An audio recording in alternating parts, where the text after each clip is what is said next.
Welcome back to Adelante Chicago. Kendra Jamaica wears a lot of hats. Improv actor, producer, stylist, Second City and Latina Acting Up fellow. This Chicago-born Mexicana does it all to make sure that there are spaces where everyone, especially the Latino community, can be authentically themselves. She joins us now to tell us more about her career and upcoming projects.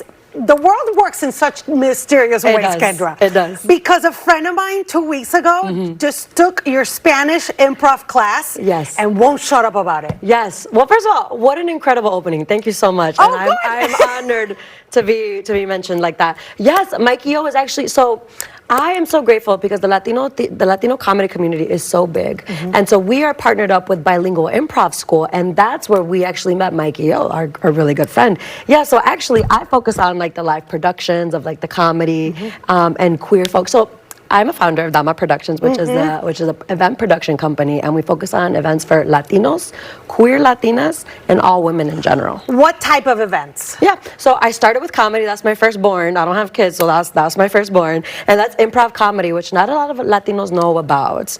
Yeah, and that's comedy based in acting. So that's pretty much you get a suggestion, and then you just riff off of there. Versus like stand up is more like of a and it's an ensemble situation exactly, which is the really cool part about improv, because it's a community-based project. And a little fun fact about improv, it was actually invented to help immigrant children play with each other, because it's the only game that you play without a winner. So it's just about playing. No wonder I like it. Hello. Because I am not competitive, and I am good with a team effort where we may or may not win. We had fun. We had fun. Exactly. I didn't know that. Yes. Okay, so you have that. What other sorts of events? Are we producing quinceañera? I mean, I will. Okay. I will. If anyone wants to hire me for a quinceañera, I would love to. But I focus on another show que se llama Chisme, which is a variety show for queer Latinas. And that whole brand is that it's just all queer, it's all Latina. I'm never trying to reinvent the wheel here. There just needs to be more events for Latinos to feel celebrated, you know? And I'm a big believer in these events right now, especially with like everything that's going on in the world. Like, it is impossible to fight a good fight if you're pouring from an empty cup. Yeah. And so a lot of times it might feel like, oh, I'm not going to go to a comedy show. How dare I? You need to continue to go to comedy shows, because we are Latino creatives that are able to live our lives by contributing and making other people laugh and making other people feel seen.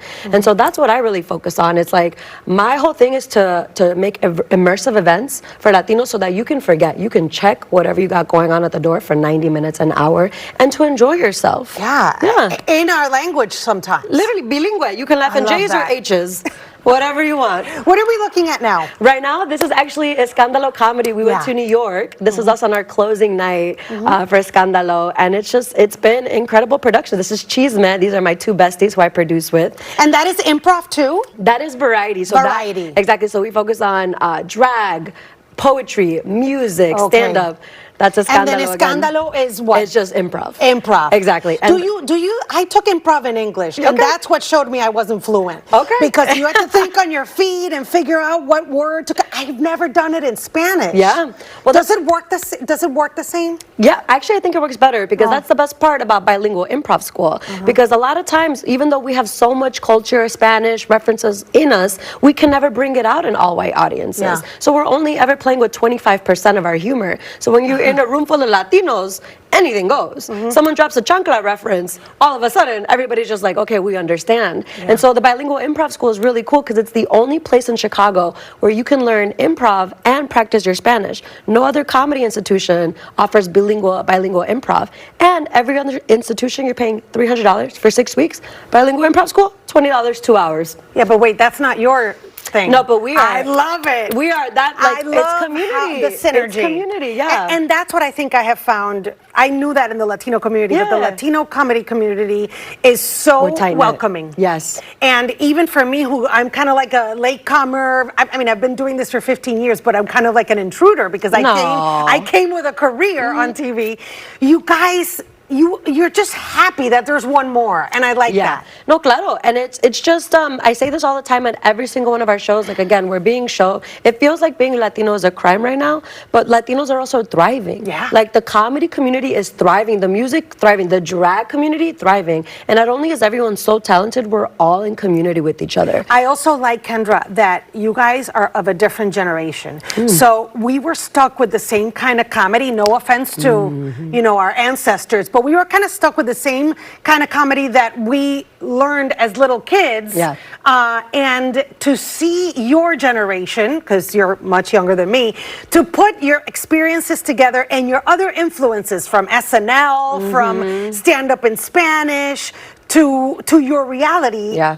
How are audiences reacting to that? I'm going to respond with this. So the first time I heard cumbia and rap music mixed together, I felt seen in a way that I was like, oh my God, this is exactly for me. That's exactly how we make people feel at our comedy shows. Like, you're hearing a reference from like a Nickelodeon show, but then you're also hearing something that every single Latino family hears. It's like, it makes people feel seen. And the best part about it is when people come up to us afterwards and they're just like, that's all made up? That's just, and it's just like, yeah. Poof. And it's interesting because there's kind of like a boom in Spanish language stand-up comedians because that didn't exist in Latin America. Yes. So you're seeing them more and more. If we hadn't seen stand-up in Spanish, improv was non-existent because El Chavo del Ocho was scripted. Exactly. And so that's the best part about it. It's just kind of like a lot of the times the way we do Escándalo is we'll take a suggestion and then we each get up and share individual stories about us so that you're getting to know us as personal individuals and not just who you see on stage. And a lot of the times, a lot of these stories, 2 or 3 audience members will come up to us and be like, I didn't know that anyone else went through that. And so that's the best part about doing Latino and bilingual improv is that you're representing a lot of the people that don't really get to be represented. Because here's the thing, not a lot of us went to like ice cream parlors or like spent, you know, all day afternoon at toy stores. No one bought snacks out on the street because había comida en casa. Había comida en casa. And the moment we say that on stage, it makes people feel seen in a way where they can relax. And a lot of the times, like, this is my favorite reference, there's a lot of people that don't know how to speak Spanish and they feel really bad about their Latinidad. I've had a really long relationship with my Latinidad, and like through Escándalo, through Dama Productions, has it started to heal me. But I truly believe that a lot of it is stored in our body.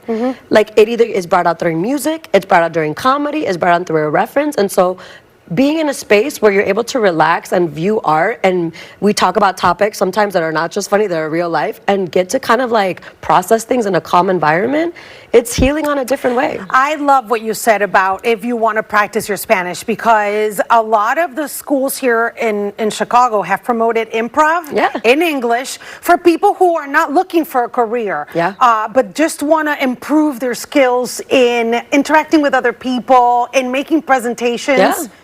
This is perfect for people whose Spanish is a little rusty because they learned it at home. Absolutely, claro. And honestly, and if you want to hire Escándalo for your corporate gigs because your coworkers need how to work better with each other, don't worry, we can help out with that as well. That is perfect. Literally, because post-pandemic, talking with people, riffing, knowing how to lead conversations, knowing how to work with, it's not something that a lot of us know now. And so with improv, and especially like I'm saying through the bilingual improv school, the moment I come in there and I'm like, hey, you did a great job. And it's like people just want to feel seen and to be like recognized that they're trying, because the trying is the hardest part. Like I started Dama Productions the moment I got sober. So I am almost 2 years sober from alcohol. Nice. And congratulations. Gracias. And I attribute a lot to that, but it's the moment I decided to shift from passenger to driver's seat. I think that's the main thing that I tell everybody. It could look very different to everybody, but how are you going to take what you can do into your own hands? And the moment it starts snowballing, and then all of a sudden you have 3 brands under your name. And then you start like really just having moments with people where they feel seen. I love that for you, Kendra, and for us too, because you're creating spaces for everybody. Me encanta. And even my daughter, I mean, whose Spanish is really good but not Okay. excellent, Okay. she could totally benefit from that. So Tráela. I'll sign her up. Tráela, But perfect. where can people find you if people need more information? What's coming up that you want to promote? Yeah, absolutely. So as of right now, we are gonna have another Escándalo show, so keep on our Instagram cool. for that. But you can follow up with me at Kinney from the Block, which is my Instagram, or Dama Productions, which is my social media for the big umbrella that I do. But essentially, my main passion is to create events for Latinos, queer folk, and women in general. Because sometimes you just need to dance and be with the girls. Yep. In a safe space. I love so it. keep up with us. And Kendra Jamaica, we're claro. very proud of you. Thank you Gracias. for creating those spaces, and go check it out, everybody.